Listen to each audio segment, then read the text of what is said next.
Yep. Okay, should we get into our topic? Yeah, let's get into it. We're talking about meeting new people, which I'm excited about, but I also don't know if I actually have good advice. Well, you meet new people all the time. I think you do. Okay, I try. We're newish to meeting. Not now, I guess. But Yeah, we were. yeah, like fairly new. Yeah, compared to our lives. Yeah. Yeah. I knew Kelee, like, I met her like 3 times, and she was like, hey, do you want to do this podcast with me? I know! I like so didn't even really know crazy. you. No, yeah. When you reached out, I was like, oh my God, wow. I remember when I texted you my full name. Like, I wasn't just like, hey, it's Kelee. I said my full name. Mm-hmm. And then I sent you my pitch. Yeah. And you were in. That was it. Yeah. So that's why I feel like you are good at meeting people. I mean, okay. Maybe you could add that to the do's of what to do. Ask them to be on a podcast. True. Yeah. Instant friends. Yeah. So our main points are going to be about trying to meet people when you are interested in being in a romantic relationship. And I guess some of these things could still be relevant in making friends, but I do think that there's less pressure on making friends. So I feel like although it is still a struggle, it's not necessarily like, how do I do it and what do I say? It's more like, where do I do it and like what settings? So I think it's really interesting to talk about like how you approach someone in a public setting in the wild if you're interested in finding love. I've been talking to one of my guy friends about it, and he was asking me like the differences about like when you're approaching someone at a bar, like what should you say and what should you not say? I guess we'll just start with locations about where you should and shouldn't, in my opinion, should or should not try to like hit on someone or form like love connections. Okay. Yeah, no, I think that's a good idea. Okay. So let's start with the where we should. Yes. Okay. I think a bar or a party setting is always a good place to shoot your shot. That is. And I feel like once you're of age, especially meeting someone in person, that's more than likely the place that you're going to meet someone. Yeah. You know what I mean? And I think that even if you don't drink, a bar is still a good place to meet people. Just because there's so many people in one place, and like clearly the intent is to socialize and talk to people. So I feel like that's somewhere that people can't get mad at you or be like surprised that you're coming up to them and like trying to start conversation. Right. Yeah. You go to a bar because it's a social setting. Like, that's what it is. You know what I mean? It's not like a game or something like that where you're going to watch something or whatever. Like when you go to a bar, you're going out social. Yeah. So, and drinking or not drinking, you know what I mean? Yeah, true. And I think that if you don't drink, but you still have friends that want to go out to a bar, just like being honest, like you don't have to be like, I'm sober to the people that you're meeting. But if someone's like, oh, what are you drinking? You can be like, oh, well, I don't drink alcohol, so I'm just having this. And don't explain like anything more. Like you don't have to go into detail there. And I don't think that most people would find that like weird. No, yeah. Especially too, because going off that, like a lot of times someone's way of showing that they're interested is offering to buy a drink. Yeah. You know what I mean? Which is fine, I think. But also it's fine for you to just be like, oh, I'm just going to have like a water. You know what I mean? Yeah. I don't think that's an issue. Yeah, totally. And or a mocktail. And if someone makes a comment about that, red flag. Exactly. Run. Yes. Maybe I should start going out to the bar and not drinking so I could find red flags. Not that many men are buying me drinks anyways, but.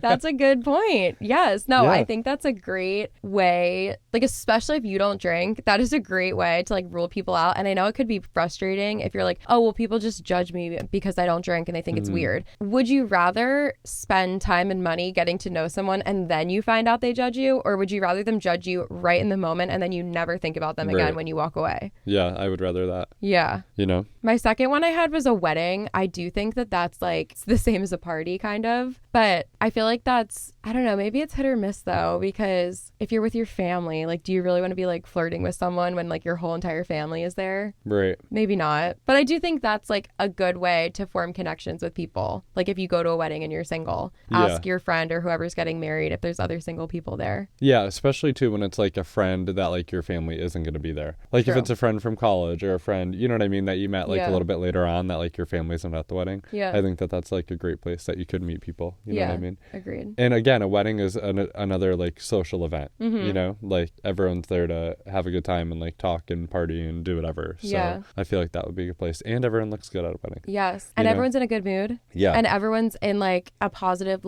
mindset about love. Yeah. Yeah. Usually. Love is in the air at the wedding. Yes, it literally is. Yeah, usually. True. Yeah. Usually. You know, there's some weddings where you're like, oh, I don't know about this one. But no, I'm just kidding. Well. Right.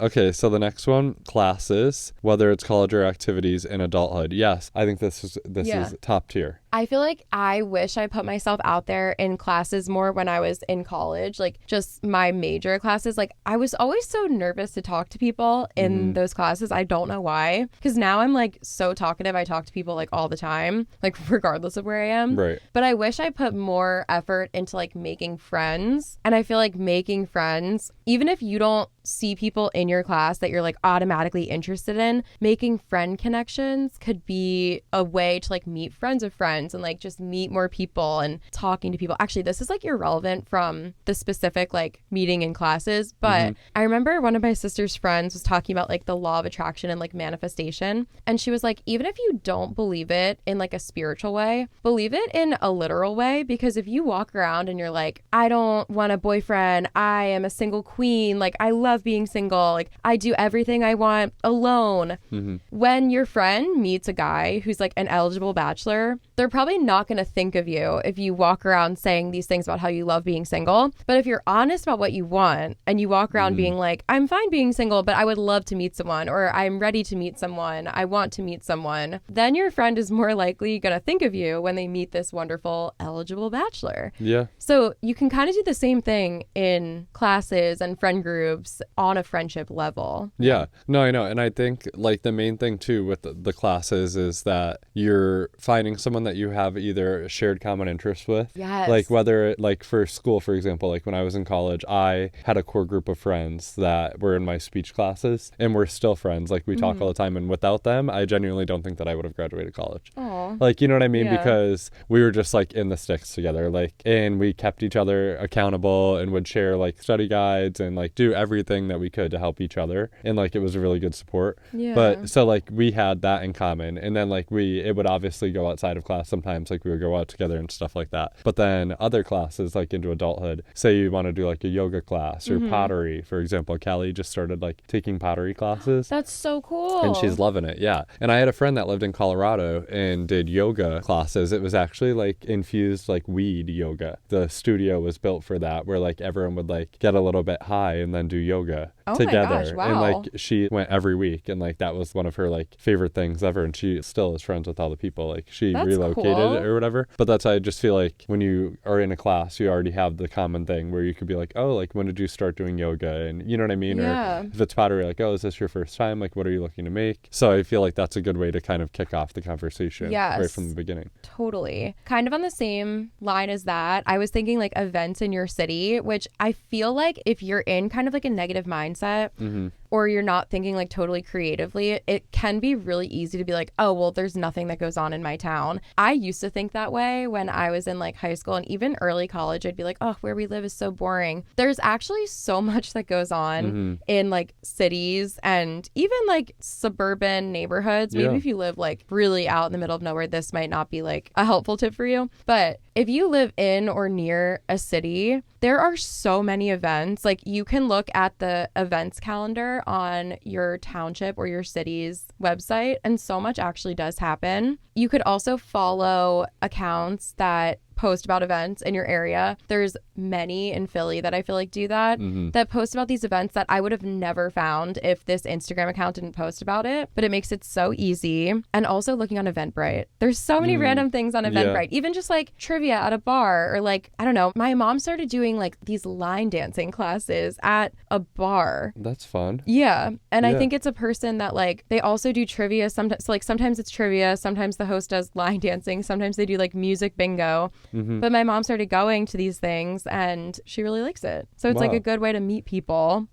I was going to say too, going off of that, I joined the Heyday League. Oh yeah. For like recreational sports. Yes. And like that's another good way that just like came to my mind when you brought that up, because the first 2 seasons that I played, I just joined random teams. Like I didn't know anyone, but I was like, oh, I know that I enjoy playing volleyball. They play at the park. I would walk by and be like, oh my God, I wish that I joined that. Yeah. So then I was like, oh, I'm going to join. And like I met people, and some of the people that I played with are still on the team. team. You know what I mean? Like we still play together and stuff like that. And like we'll go out for drinks after or before sometimes, or like the one guy and his wife had us over for like pizza and everything like that, like at like the end of the one season for like a final whatever like party together and stuff like that. But yeah, so I feel like that's another good one. Yeah. And a way to like connect with people. I know like especially in Philly too, there's like the Stonewall League. A lot of gay men join those and like meet people that way. You know what I mean? I like haven't because I just do the heyday one, but I know a lot of people meet people that way too. Yeah, that's such a good point. And I feel like it can be really scary if you don't have anyone to join with. But I feel like I found for myself, I used to be so scared to do things alone. But once you do like the first one, all the other things get easier. Like when it comes to going to things by yourself. Right now, I'm really scared to do tennis lessons by myself. I want to do like group tennis lessons because it's more affordable, but I'm so nervous to like just go to the tennis center and just do it. So I'm trying to push myself to actually go. Yeah. But yeah, there have been things in the past where I was terrified to do them alone, and then I just did it, and I was so happy that I did. So I feel like once you start experimenting and like pushing yourself out of your comfort zone, it just gets easier and easier to like sign up for that sports league alone, or like do that activity, that class by yourself. Yeah, and it's a good way for just like personal growth, I feel like. You know what I mean? Like putting yourself out there, because you are kind of putting yourself in like a vulnerable position, walking into a space that you're like not comfortable in because you're not that good at it, or you know what I mean? I'm putting it out here on the pod, so then I have to do it. I really want to join a yoga studio near my house. Oh. I've been looking into it like a lot because I'm not great at yoga. I don't claim to be a yogi or whatever, you know, like at all. But they have classes at like 6 a.m. and it's right around the corner from my house that I could like go to the 6 a.m. class for an hour, come home, shower, and go to work a couple times a week. And I feel like that would be like such a good way to start my day. Like good for your mental health, good for your body. But again, it's me having to do something on my own. And Kelee joining that pottery class kind of inspired me to want to do something on my own too. Yeah. You know, because I feel like it's good for personal growth. It really is. And also, I just feel like you have to realize that you can't just wait for other people to like happen to have the same interest as you, or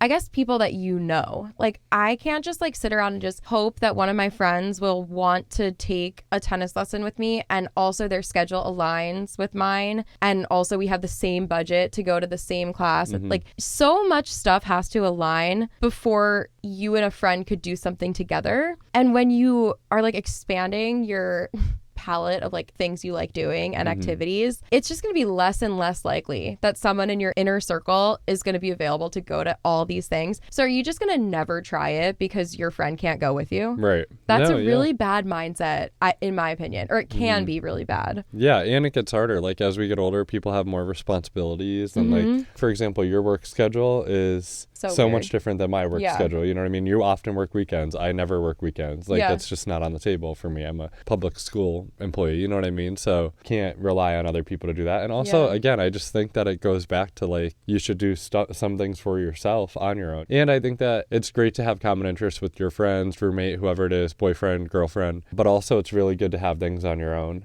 that then you could like share with them and talk about with them that like they're not there to witness themselves. You know what I mean? Like it keeps things fresh when you're not doing every single thing together all the time. Yeah, that's a good point. It also, exactly what you're saying with like the schedules, even just like people's ability to do things. Because, for example, it was like a dream of mine since high school to swim with sharks without a cage. And I went to Hawaii with a guy I was dating at the time. He couldn't do this activity because he gets seasick. And then it literally didn't hit me until like the day before we left that I could just do this activity alone. So I signed up for the thing, and sadly it got canceled that day because it was like a storm. So then when I went back to Hawaii the time after that, I was like, I am literally going to do this thing. Like this is one of the main driving factors of booking this trip. Yeah. Because it was like one of the only regrets. And like, not that it was a regret that I didn't do it, but it was more like a really stark lesson that I learned, that I was like, oh my God, wait, I didn't do this because someone couldn't go with me. Like this is like one of the top things on my list of things that I want to do in my whole life. And just because this one person can't go, I'm just going to not do it. So I was determined to do it the next time. And I did it alone. And it was so fun. Like as soon as I got there was 2 other girls like around my age, and I was talking to them, got on the boat. Everyone is so nice. Like even the families that are there. And it was amazing. Like, and most of the time you're not talking to people anyway.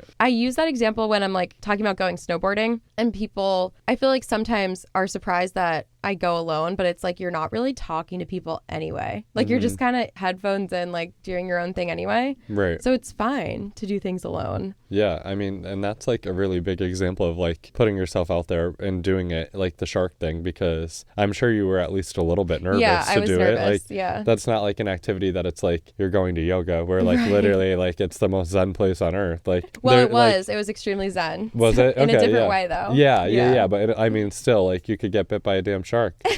God, like I would be the person at home and I'd be like, Kelee, go and do your thing today, honey. I remember you commented on my video and you were like, not for me, but have fun. Yeah, literally. I will be on the beach. I will dip my toes in the water when I get a little hot from the sun, and then I'm back in my chair, and I'm totally okay with that. But I think that that's great. Yeah. No, that's a good example. And another thing is like you're actually not alone. Like even though you're driving there alone and like maybe walking into the studio alone, everyone there is on the same vibe as you. So it feels like you're alone, but you're really not, you know? No, yeah.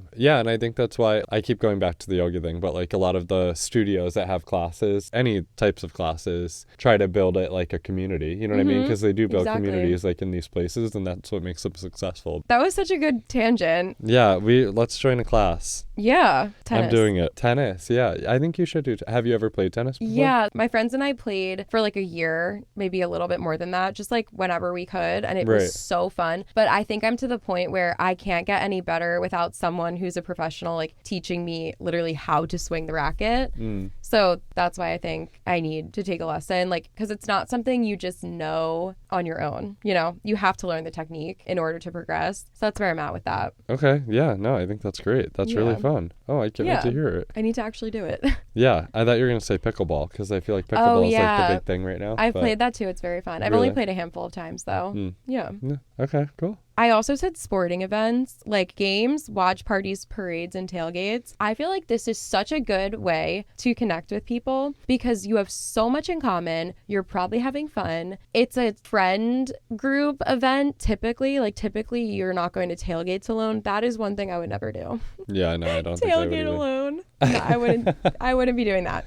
But I love talking to people at sporting events like that. Like it's such a good way to bond with other people. And you also spend so much time at that one place. And I feel like that was kind of a theme that I noticed of all the things that I was thinking of is anywhere that I think would be a good place to meet someone and like shoot your shot is a place where people go and spend time leisurely. And they're not just like on the way somewhere. Right. So a sporting event or like going to a dog park or a class, all the things we just said, people are going to spend time there. It's not like an errand that they're running. Right. And then I wrote on my list of do not shoot your shot in these places. It's all things where people are like on a schedule. They do that when they can. It's like an in and out type thing. I'm not here to have fun. I'm here to like buy groceries, you know? Right. Yeah, I could see that too. I think too with the tailgates and stuff like that, there's like excitement in the air. There's a shared cause. You know what I mean? Like you're all rooting for the birds. You get to wear cute outfits. I love like dressing up for tailgates. I love picking out a tailgate outfit.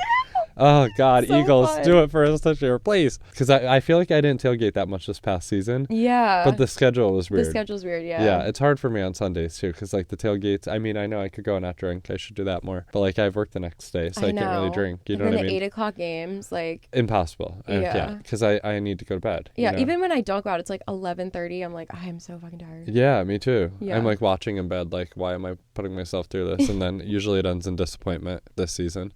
Well, not for the first 10 weeks. I know. It was literally like the rise and fall. But like again, like these are conversations that you could have at a tailgate. Yes, you know what I mean? Exactly. It'd be like, is Jalen Hurts going to show up today? Probably not. Did Nick Sirianni decide to, you know, make a decision? Like all of these different things. Yeah. You could talk about with these people. Yes. So I agree. Yeah, I like that. I know a lot of people end up meeting people through like volunteering and like activism, type groups and things like that you end up meeting people because again, it's like a shared cause that you're going for. So like going to a march or whatever or a protest or a rally or like volunteering your time to make calls or something like that, like through an organization like that, or even for like a political candidate, making calls or knocking on doors and meeting people that way. Oh, is another way I feel I've like never you could thought probably about meet. that. Yeah. I definitely need to volunteer more. I feel like low-key guilty about that. Also, I have a tip. If you feel that you are too busy to volunteer or you don't know like where to start, I think a really good thing that you can do is donate blood, because it's very quick. Most people can do it. It's not something you do like super, super often, but it helps immensely for other people. So I think donating blood, if you're able to, is a great first step to volunteering or donating, and it doesn't cost money other than like driving there, you know, or getting there. I used to love donating blood. Now, like, the guidelines for gay men to donate blood are like insane. Really? It's I like, thought it was the opposite. I thought they like became... They do not want... Yeah, no, they don't want our blood. Oh, well, some of it is changing, I think, now. Like, they're trying to change it. Okay. Because, like, it's literally, like, based off stigma. And, like, that's it. What Like, anyone could have sex unprotected. Right, like, that's anyone what I was could do it. thinking. Yeah. But it's still, I think, for the most part, like, they put a waiver on it during COVID and stuff like that because,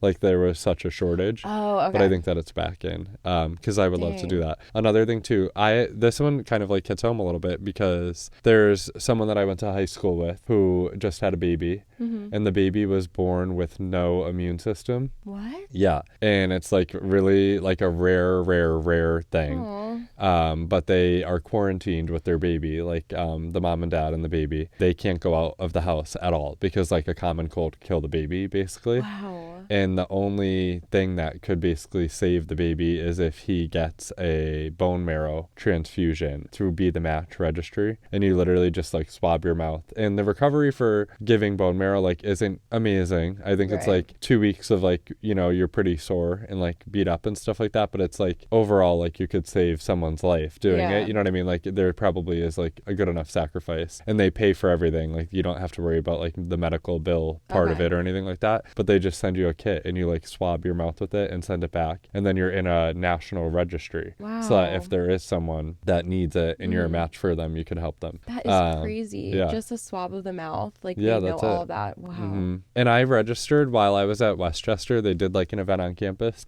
that I registered in, but then like I tried to register again, but I was already in the database still. So like they called me, which was really nice. Like they reached out to me and they're like, oh, we just want to make sure like before we send this, can we confirm like all of this? And they're like, oh yeah, like you're in there, you're active and things like that. Like we'll contact you if we have someone that needs it. But that's another good thing that you could do. Yeah. Yeah. Wow, I've never thought about that. The kid that I went to high school with, whose baby it is, like the nicest guy ever. So like I'm like really hoping that they find a match like soon for the baby if they haven't already. Wow. Volunteering would be cool though. I would like to volunteer more. My friend volunteers at CHOP. The company she works for donates goods to families at CHOP. So she takes them over one night a week and like walks around and gives them out to all the families and children. Oh, that's really nice. Yeah, so cool. And that's she does probably that through rewarding. her company. Yeah, exactly. Yeah, you know what I mean? Getting to like actually meet like the people that you're able to help somehow is like really nice. Yeah, totally. I would love to be like a little baby holder.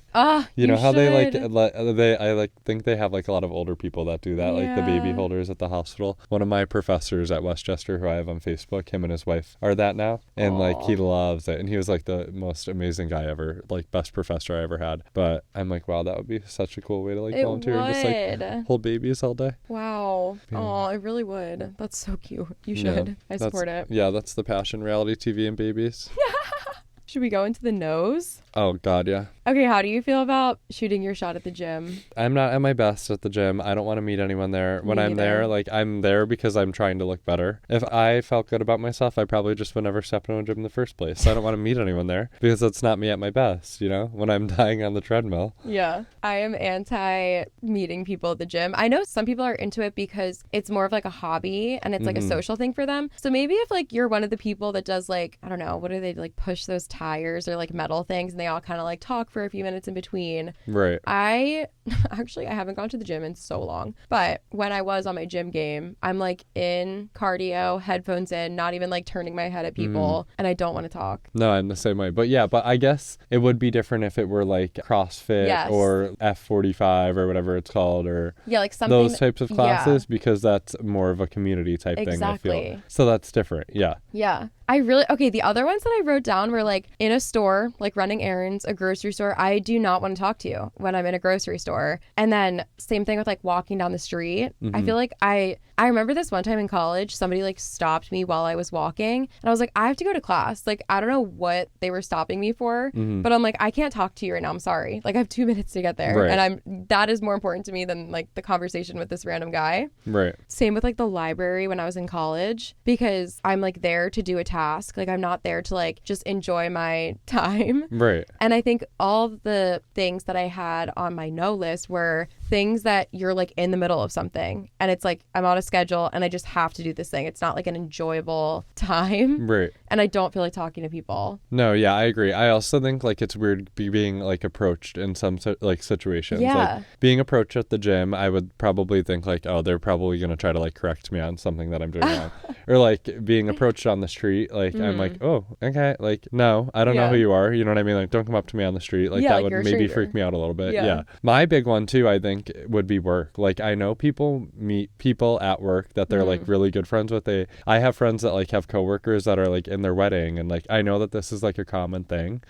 I am so like I like to keep work and my social life so separate. Yeah, that's that so like fair. I don't want that. You know what I mean? Like I don't even really love adding coworkers on like social media and stuff like that. Like I don't even like to really do that because I feel like I want to keep that separate. You know what I mean? And that's like kind of going back to like the schedule thing. Like I'm here to do a job, not to make friends. Like I'm here to do good for the kids that I work with and help the teachers in whatever way I can to like consult with them or whatever, you know what I mean, and support the kids. Yeah. But like then when I like walk out of that building, like I want to keep my life very different. You know what I mean? Like I want to be able to keep things separate and stuff like that. Yeah, that's so fair. And obviously it does like spill over. I keep running into students lately. Aww. Which I've been loving. Like it's been great. I was in Chinatown for the Lunar New Year last weekend because Kelee's boyfriend is involved in like the parade and everything like that. And I saw one of my students and like his family, and they're like, oh, we're like our daughter's gonna be there next year too and stuff like that. Like you'll have to look for her. So I got to meet his little sister that he always talks about. So like I do get that work does spill over in some ways, you know what I mean? But for the most part, like I'm not interested in like meeting like a best friend or like a romantic partner at work. I also think that sometimes there's like pressure that you feel when someone is like hitting on you, or if it's like clear that this person has romantic interest in you,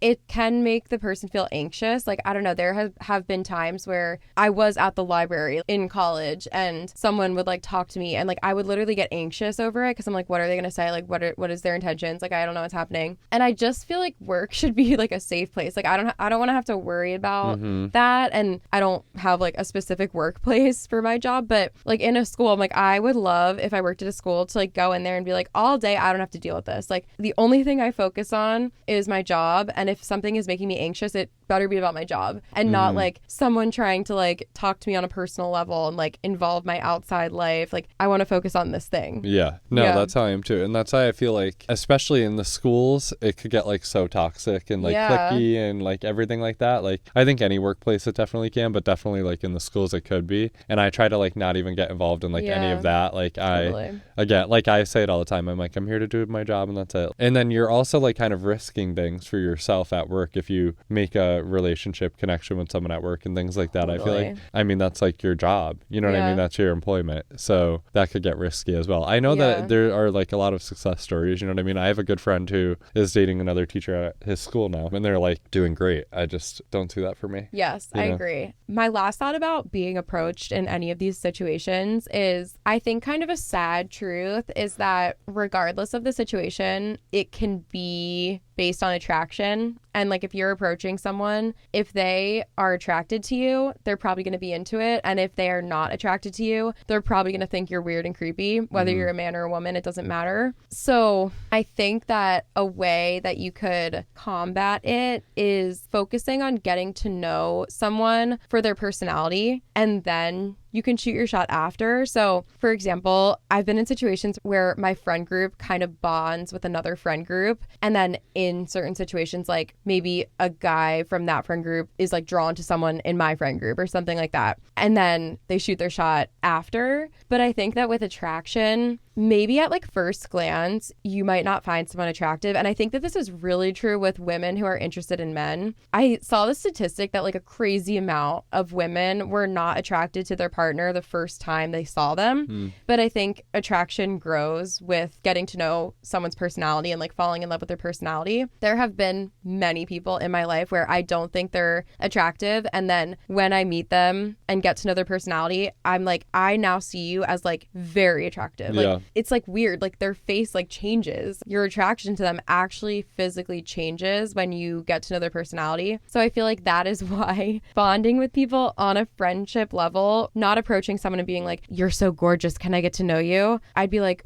what? Like, no, I'm scared of you. I'm scared to talk to strangers. Right. But there is just less pressure put on a friend situation. So I feel like that's probably like the best way to go. Yeah. And connecting with them on something that isn't, I think you're gorgeous. Can I date you? Can I buy you drink? Right. You know? No, yeah, I know. And I think that goes back to like the apps. Like the apps are so like, I'm guilty of it. Like I won't even read the profile if I look through the pictures first and I'm like, I'm not attracted to this person. But again, like you can meet someone out and like love their personality and then find attraction in that. Yeah. Like it's so much more than just surface level attraction. Yes. But you don't know that until you get to know the person. I you know. What I mean? It's so hard because there are definitely people that I've met and really liked in person that I'm like, dude, if I was on a dating app, I would not have swiped yes to them. But look at me now, you know? Right. Yeah. No, I know. That's how I feel too. Even me, like I hate filling like the prompts out and stuff like that, like on Hinge and whatever. But like that is a way to show at least a little bit about your personality. You know what I mean? But I hate even doing that for myself. Yeah. So that's why I'm like, when I'm reading it, like, I don't know, you don't know who this person is. Like, it's just important that you meet them and then get to know them that way. You know what I mean? Right. Because people are so different off of a phone. I'm also like a horrible texter. Yeah. I mean, you know, it takes me like hours sometimes to respond to text because I just like don't like look at my phone often. Yeah. And that's why it's hard unless you meet in person to be able to do all that.